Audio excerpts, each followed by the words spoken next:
Yuk kita berdoa terlebih dahulu.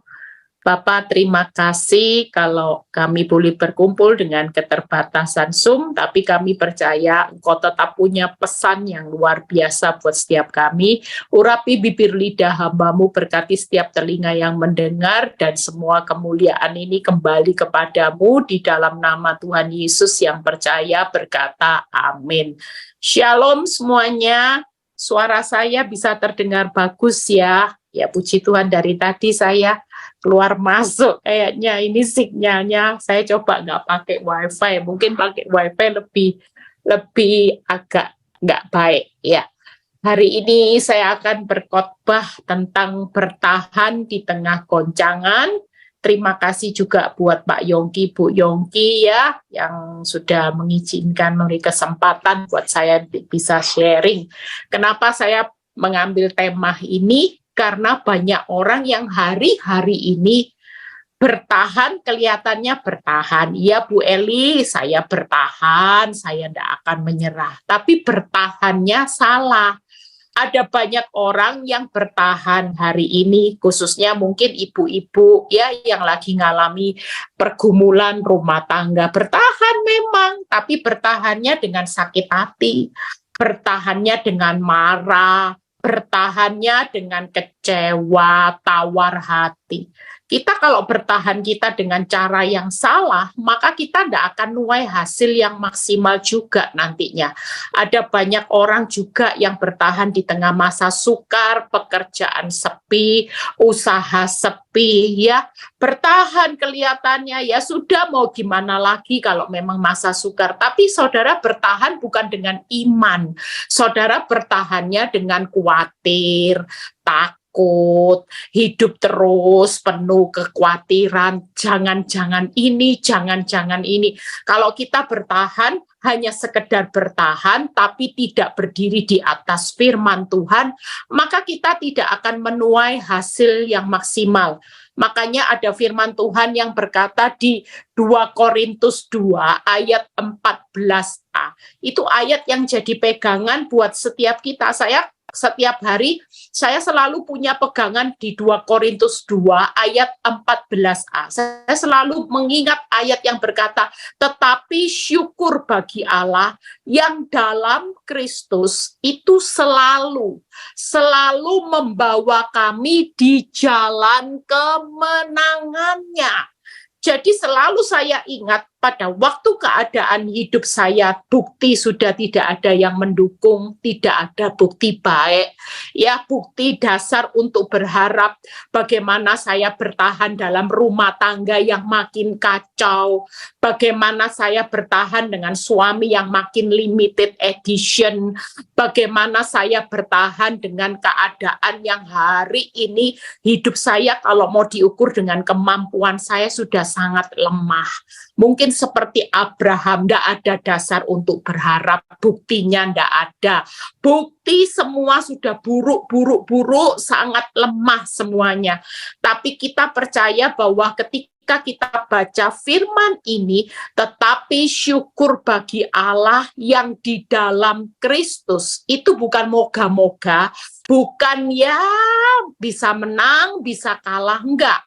Tapi firman ini berkata selalu membawa kami di jalan kemenangannya. Ikut Kristus memang mungkin jalannya tidak seperti yang kita harapkan. Makin berdoa, puasa, keadaan bukannya tambah baik, tambah parah.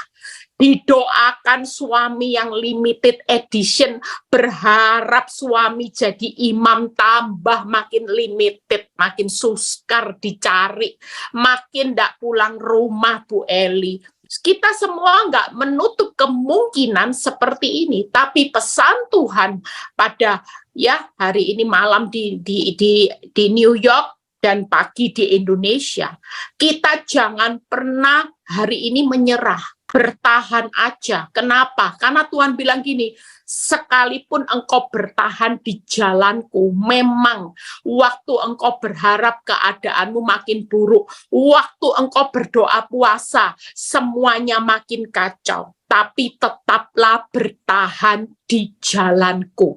Karena ujung-ujungnya selalu membawa kemenangan.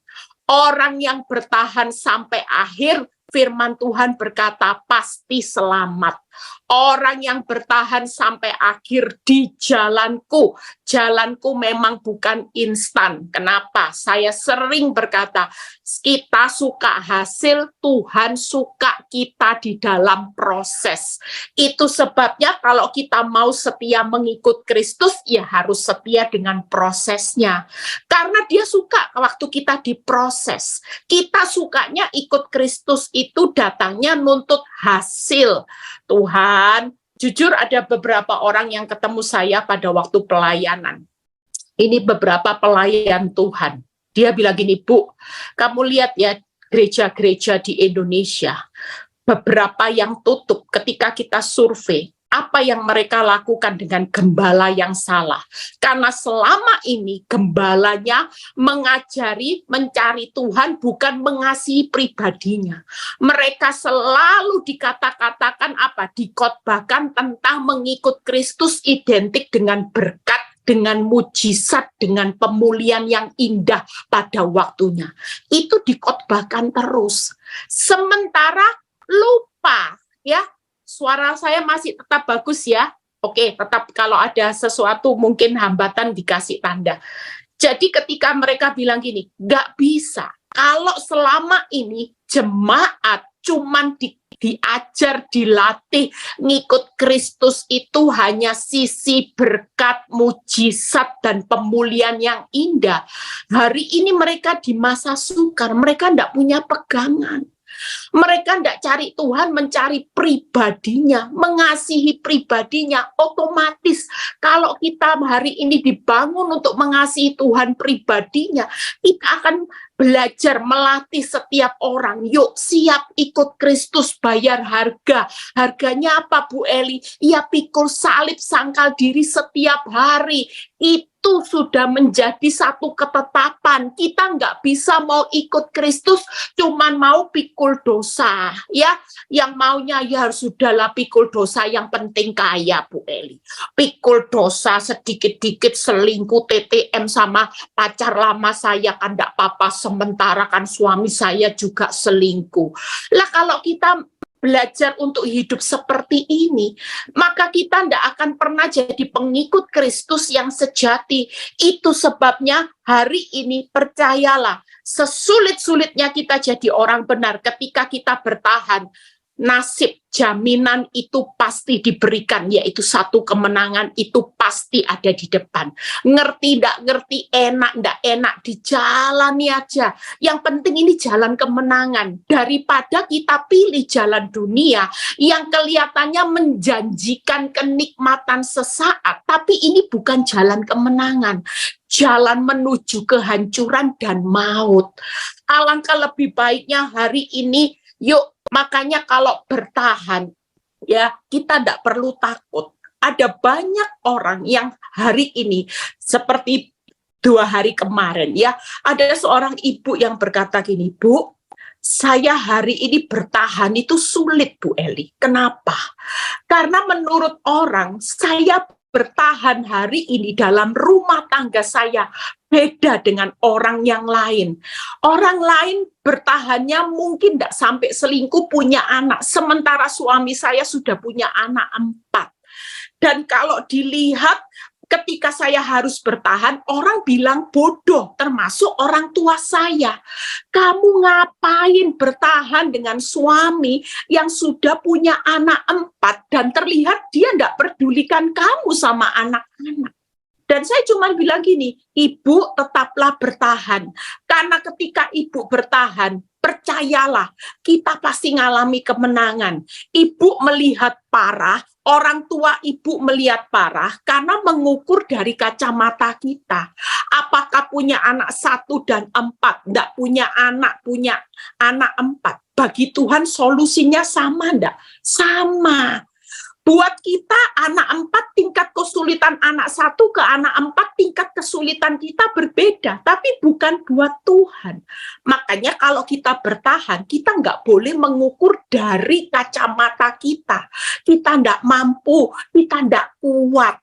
Tapi kalau kita sekali bertahan, yuk kita lihat dari kacamata Tuhan. Bagi Tuhan untuk menyelesaikan setiap proses kehidupan saudara, mau hari ini hutangmu dulu cuma 100 juta Bu Eli, hari ini bunga berbunga Bu Eli, bukan lagi 100 juta, horor Bu Eli.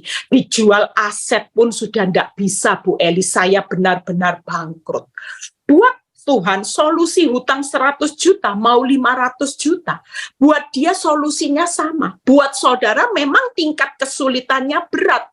Makanya ketika saya siapkan ayat ini, yuk kita mau ambil kata kunci. Bu Eli, bertahan yang bagaimana untuk bisa menikmati sesuatu breakthrough. Saya waktu bertahan 13 tahun, saya tidak fokus dengan satu pintu yang ditutup. Tapi saya fokus dengan apa yang Tuhan mau, dan saya fokus dengan bagaimana saya berjalan dengan firman Tuhan. Di situ di tengah-tengah bertahan, saudara lihat, di tengah bertahan satu pintu membuka banyak pintu. Siapa yang bisa mengira bahwa saya yang hari itu kacau balau, keadaan tidak ada bukti baik, tidak ada dasar untuk bertahan. Orang sudah bilang saya bertahan itu bego, bodoh. Kamu jadi keset, ngapain hidup cuman sekali. Tapi ketika saya bertahan, saya mengerti firman. Yuk kita buka terlebih dahulu. Yeremia 17 ayat 7. Ya. Kalau kita bertahan, jangan bertahan dengan kekuatan kita. Jangan bertahan dengan cara pandang kita melihat masalah.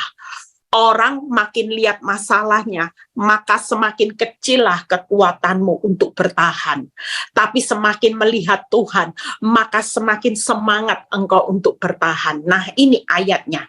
Diberkatilah orang yang mengandalkan Tuhan, yang menaruh harapannya kepada Tuhan. Yang pertama, kalau kita bertahan, di samping bertahan untuk melihat kemenangan, kita harus hari ini mengerti kata kunci, yaitu bertahan bukan mengandalkan kekuatan kita.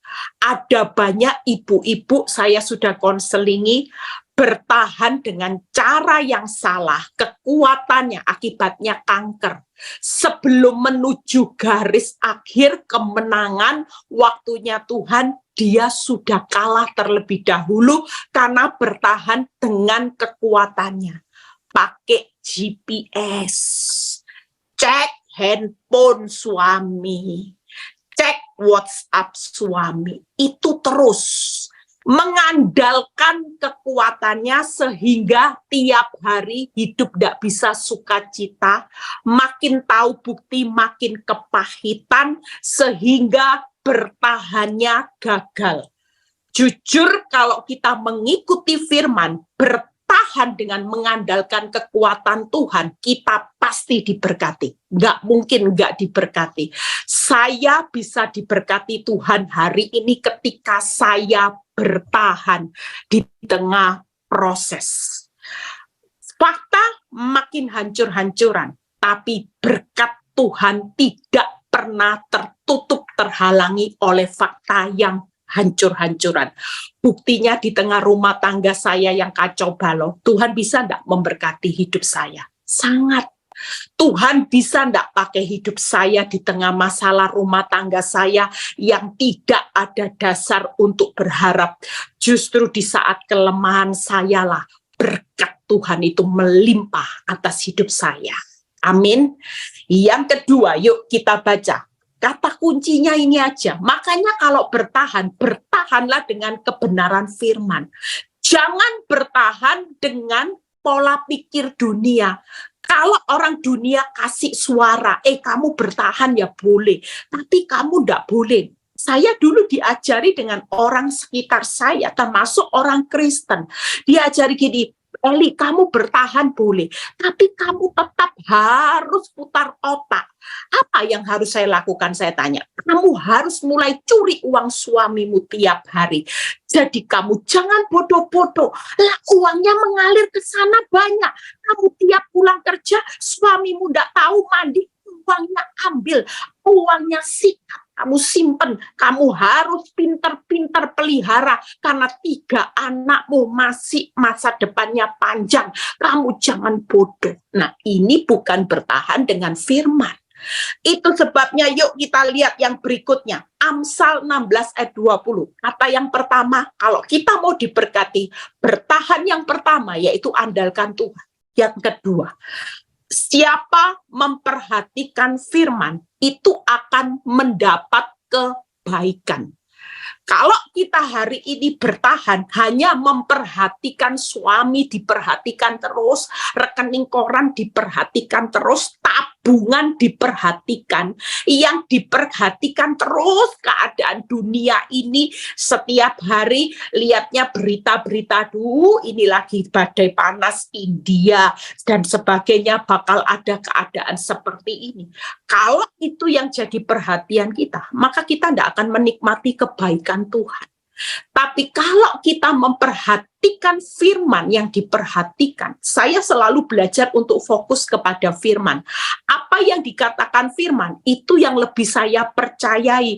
Makanya ketika saya fokus dengan firman, saya tidak fokus memperhatikan suami saya, mau kemanapun, mau tidak pulang, suami saya mau seperti apapun yang diperbuat, saya tetap memperhatikan firman. Dan di situ saya menikmati kebaikan Tuhan yang melimpah-limpah.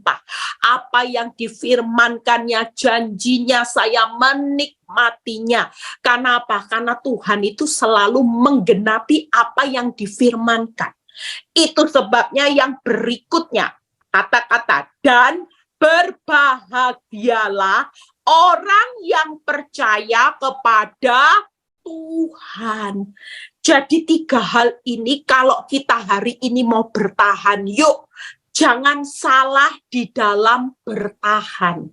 Kalau kita tahu Tuhan selalu menjamin jalanmu kemenangan, walaupun jalan yang kita lewati hari ini makin sulitnya luar biasa, tetap tinggallah di jalan kemenangan itu. Tapi satu hal yang Tuhan mau ingatkan, sekali bertahan, jangan pakai kekuatanmu. Andalkan aku, supaya engkau menikmati berkatku. Sekali bertahan, jangan banyak memperhatikan fakta. Jangan memperhatikan hal yang tidak perlu engkau perhatikan. Tapi cukup mulai sekarang fokus sama firman, engkau akan menikmati kebaikanku. Yang ketiga, jangan lagi percaya kepada apapun juga. Kalaupun hari ini engkau sudah percaya kepadaku, tapi hasilnya makin buruk, sekali percaya kepada Yesus, tetaplah percaya. Karena di situ engkau akan menikmati kebahagiaan. Hari ini percayalah, kalau kita mau bertahan dan kita menjarah banyak pintu yang terbuka, jangan hanya sekedar bertahan. Kalau kita sekedar bertahan, maka kita tidak akan menikmati yang namanya berkat, kebaikan, dan kebahagiaan. Tapi kalau kita bertahan dengan cara Tuhan, maka hari ini kita akan menikmati berkat, kebahagiaan, dan kebaikan Tuhan. Ini jadi satu paket. Saudara ngerti, tidak ngerti, jalani aja. Pokoknya hari ini aku tidak mau lihat masalah. Aku tidak mau pakai kekuatanku. Kita lihat satu persatu. Bagaimana kita hari ini mau mengandalkan kekuatan Tuhan, supaya hidupmu setiap hari diberkati. Ya sudah Tuhan, saya memang tidak mampu, ya sudah. Saya tidak bisa mengubah fakta bim salah bim yang namanya hutang langsung lunas dalam sekejap. Saya perlu proses untuk membayar hutang. Tapi ketika saya mengandalkan Tuhan, hidup saya bukannya semakin hancur, bangkrut, krut, bukan itu. itu. Tapi di tengah bangkrut dengan hidup berjalan dengan berkat Tuhan setiap hari, apa yang bangkrut, apa yang hilang, apa yang rugi, Tuhan akan gantikan menjadi keberhasilan, kesuksesan di masa yang akan datang. Itu yang jadi prinsip kebenaran yang harus saudara pegang teguh supaya imanmu tidak menjadi lemah. Dan kalau kita berdiri di atas kebenaran, maka itu yang diperhitungkan Tuhan sebagai kebenaran. Tapi kalau hari ini kita cuma lihat, ya Tuhan kenapa, mengapa aku harus seperti ini, sampai kapan? Kalau hidup ini cuma ceritanya berkeluh kesah, mengapa, kenapa, dan sampai kapan, berarti kita tidak mengandalkan Tuhan. Makanya kita berkeluh kesah. Kita lihat ayatnya di Mazmur 66 ayat 3 dan 5. Mazmur 66 ayat 3 dan 5. Ya, kita percaya yang pertama, katakanlah kepada Allah, ya, betapa dahsyatnya segala pekerjaanmu, segala loh. Kita tahu bahwa segala yang dinamakan pekerjaan Tuhan itu rencana Tuhan. Tidak ada yang namanya kalau kita ada bertahan di jalannya Tuhan, kita tidak melihat rencana Tuhan yang indah. Betapa dahsyatnya segala pekerjaanmu, oleh sebab kekuatanmu yang besar, musuhmu tunduk menjilat kepadamu. Pergilah dan lihatlah pekerjaan-pekerjaan Allah. Ia dahsyat dalam perbuatannya terhadap manusia. Kita hari ini percaya, saudara, kalau kita hidup di dalam jalannya Tuhan dan kita mengandalkan Tuhan, kita tidak akan lihat lagi masalah dari kacamata kita. Yang kita tahu 3 hal, kita akan melihat gini, Tuhan, aku percaya. Walaupun hari ini keadaanku bonyok, kacau balau, makin hancur sekalipun, aku tetap percaya bahwa pekerjaanmu itu pasti luar biasa, dahsyat. Artinya rencana Tuhan pasti indah. Yang kedua, saudara harus imani berjalan bersama dengan mengandalkan Tuhan. Itu selalu disertai dengan kekuatan Tuhan yang besar. Tidak ada kekuatan musuh yang bisa mengalahkan kekuatan Tuhan yang besar, super power. Yang ketiga, ayat ini berkata, yaitu Tuhan dahsyat dalam perbuatannya terhadap manusia. Apa yang perbuatan Tuhan? Yaitu keajaiban. Jadi waktu kita bertahan dengan kekuatan Tuhan, kita mengandalkan Tuhan, kacamata kita bukan lagi kacamatanya kita, tapi kita sudah pakai kacamatanya Tuhan. Yaitu apa? Tuhan yang kita andalkan itu pasti punya rencana yang indah di balik rumah tanggamu yang hancur, di balik hutangmu, di balik semua yang hari ini kacau balau, di balik kebangkrutan, di balik resesi, di balik krisis. Dia tidak mungkin berakhir dengan rencana yang kacau balau. Tapi rencanamu tidak akan berantakan, tapi berakhir dengan segala rencana Tuhan yang indah. Ada pekerjaan Tuhan yang luar biasa di akhir proses hidup kita. Apakah ketika suami saya sampai selingkuh punya 2 anak, Tuhan akan menutupnya dengan pekerjaan Tuhan yang biasa-biasa atau pekerjaan Tuhan yang memalukan sehingga orang berkata gini, kasihan deh lo. Nggak bakal, saudara. Percayalah, justru waktu saudara mulai lihat hidupmu seperti jet coaster, aduh Tuhan, disitulah Tuhan akan menyatakan di akhir hidupmu pasti berakhir dengan happy ending. Dan orang akan berkata, how great is your God. How great is our God. Itu pasti, saudara. Nggak mungkin dibalik semua ini nanti lihat ya, Setiap orang yang bertahan, orang itu akan melihat karya pekerjaan Tuhan. Rencananya baik, itu nanti lihat kekuatan Tuhan yang besar, super power. Orang nanti akan membicarakan bagaimana dahsyatnya Tuhan menolong hidup saudara di tengah proses ketika saudara bertahan. Orang bilang percuma, bojai.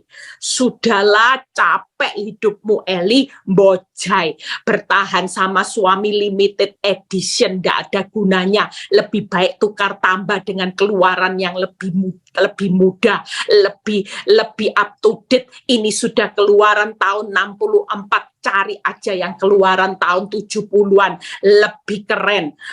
Orang tidak akan bisa bilang gini, orang hari ini bisa mempengaruhi hidup kita, karena memang faktanya benar, bojai. Tapi buat kehidupan kita tidak boleh pakai kacamata bojai lagi. Bocap Eli, bocap sudah.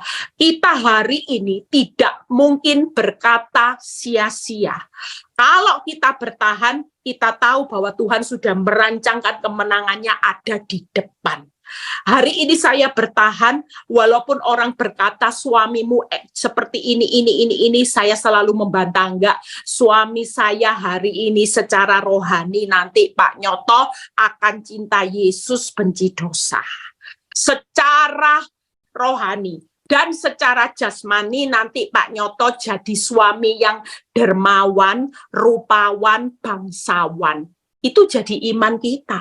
Lah kenapa ya beriman aja, wong iman kita itu tidak bayar kok saudara. Kita mau beriman juga tidak bayar kok. Kenapa? Kalau Tuhan kita besar, perbuatannya besar, rencananya besar, kekuatannya super power, ya apa yang kau imani itu akan digenapi. Lah kita kalau mikir bocai terus, kita hari ini ya lihat bocai terus. Tapi kalau kita berkata enggak, orang lain boleh menganggap ini bocai, ini moyong, tidak ada gunanya. Tapi Tuhan sudah melihat ada proyek besar yang ada di depan. Saudara kalau lihat Mazmur 66 ayat 6-7, lihat ayat ini berkata, Ia mengubah laut menjadi tanah kering. Wow. Dan orang-orang itu berjalan kaki menyeberangi sungai.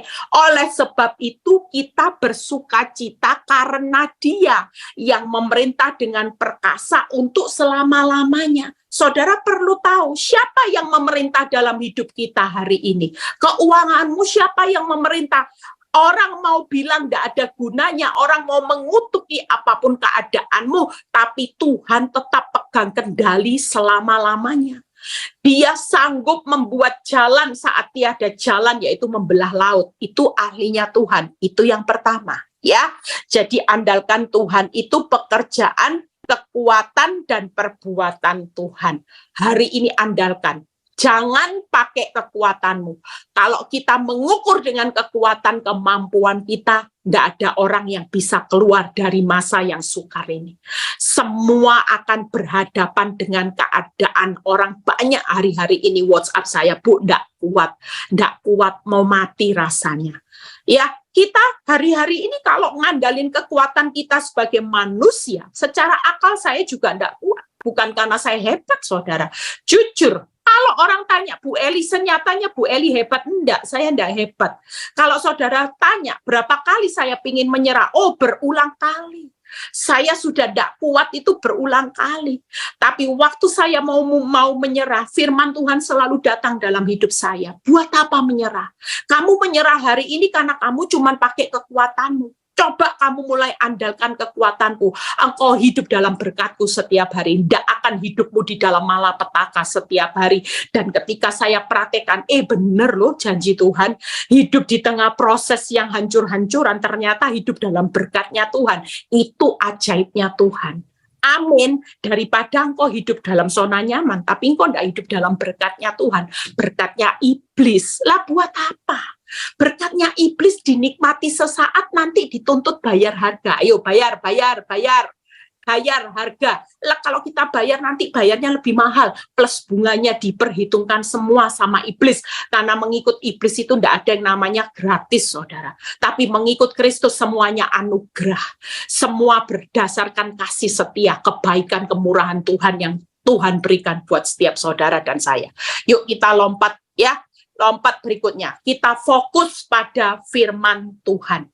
Bagaimana kita perlu belajar hari ini? Jangan lagi hari ini hidup dengan memperhatikan kenyataan. Yang penting hari ini fokus aja dengan firman, maka janjinya saudara akan menikmati kebaikan di tengah saudara bertahan. Ada kebaikan Tuhan yang terjadi dalam hidup saya, banyak hal.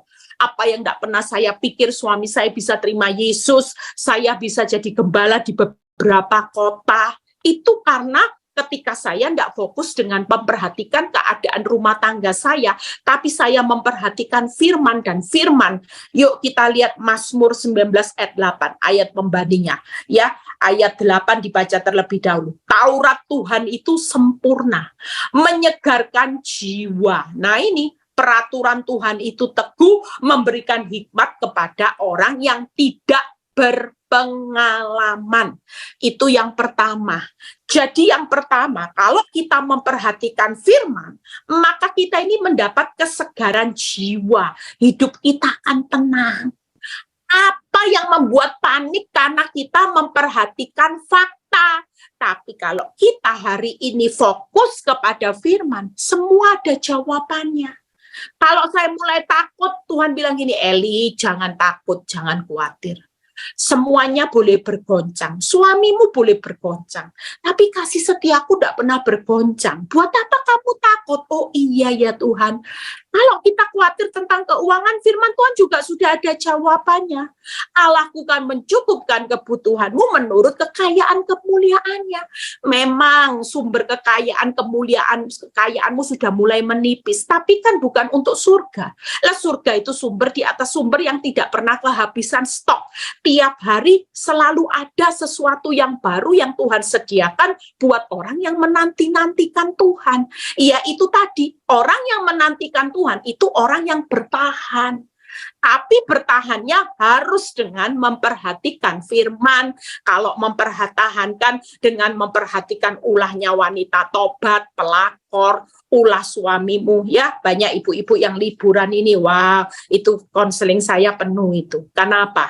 Liburan diajak sama-sama dengan wanita pelakor. Ini sudah problem ya. Atau kalau enggak gini Bu Eli, malangnya nasibku. Kenapa?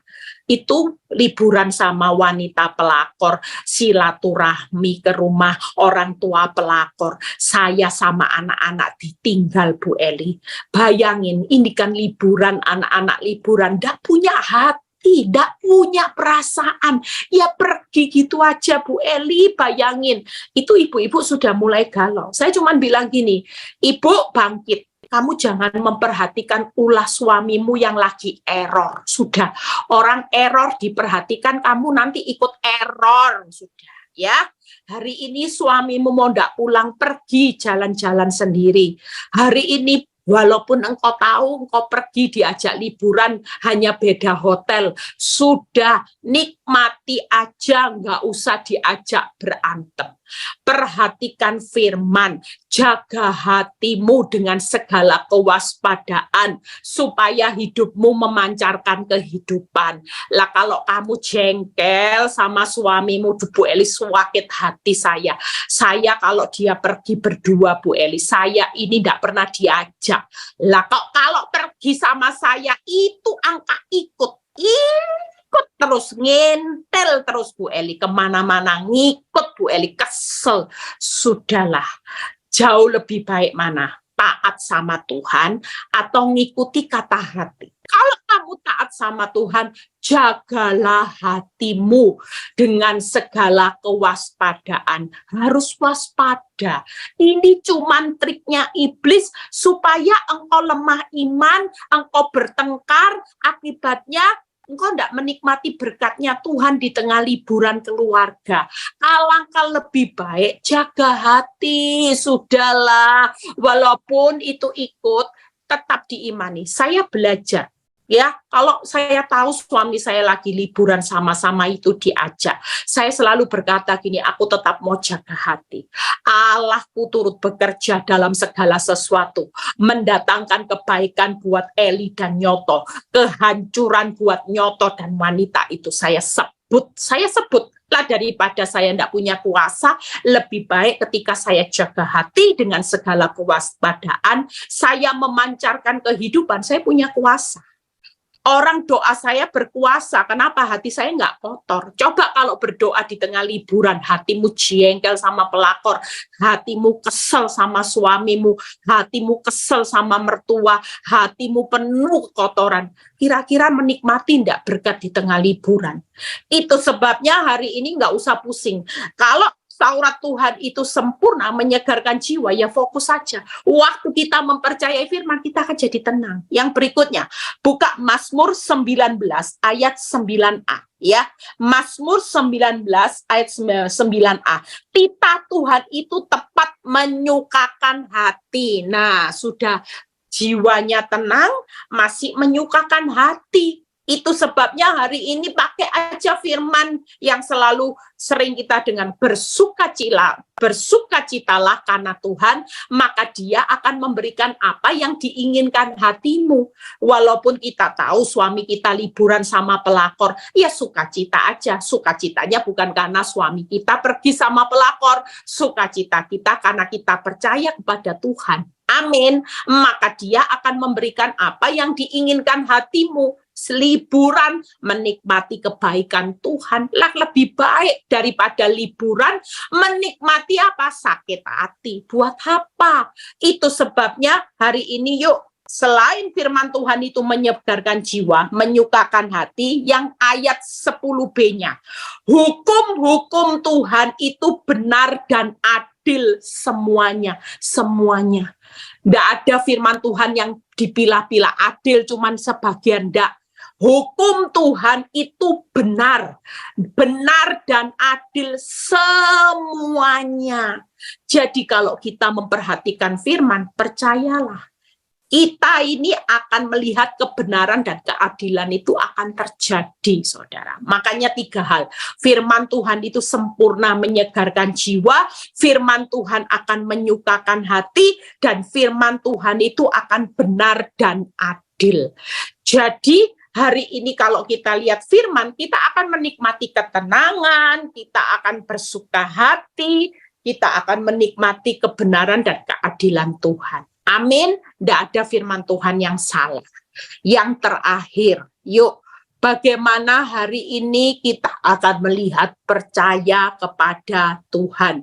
Saya ambil ayat perbandingannya di Mazmur 105 ayat 7 sampai 8. Ya, hari ini kalau kita percaya kepada Tuhan, maka kita ini berbahagia. Kenapa? Yuk kita baca. Dialah Tuhan Allah kita di seluruh bumi, berlaku penghukumannya. Tuhan ingat selama-lamanya akan perjanjiannya. Firman yang diperintahkannya kepada 1000 angkatan. Jadi kalau kita percaya kepada Tuhan, kita ini akan berbahagia karena keadilannya itu pasti adil. Mungkin hidupmu diperlakukan tidak adil hari ini, tidak masalah. Tapi yang namanya keadilan Tuhan itu selalu ada. Ibu-ibu mengalah sesaat untuk menang. Kenapa orang yang mengalah bertahan untuk mengalah, bertahan jadi keset, bertahan mengampuni dan mengasihi? Percayalah Tuhan itu tidak tidur. Suatu kali keadilannya yang berlaku di atas seluruh bumi itu akan membela hidupmu. Apa yang kau tabur akan engkau tuai. Tapi apa yang orang jahat tabur dalam hidupnya, jahat atas hidupmu. Hari ini yang namanya pelakor, yang namanya orang jahat merancangkan kejahatan, keadilan Tuhan pasti akan terjadi. Apa yang mereka tabur, mereka akan tuai badai. tanpa perlu kita membalas. Suatu kali keadilan Tuhan akan membalas perbuatannya seadil-adilnya. Sementara hidupmu yang dirugikan hari ini, saya melihat bagaimana ketika saya mengalami kerugian ya, karena saya berkata ini hak saya dicuri wanita itu, Tuhan harusnya kan transfernya ke rekening Eli, ke rekening itu dalam jumlah besar, tapi keadilan Tuhan berlaku enggak. Hari ini apa yang jadi rugi yang hilang, Tuhan kembalikan lipat-lipat.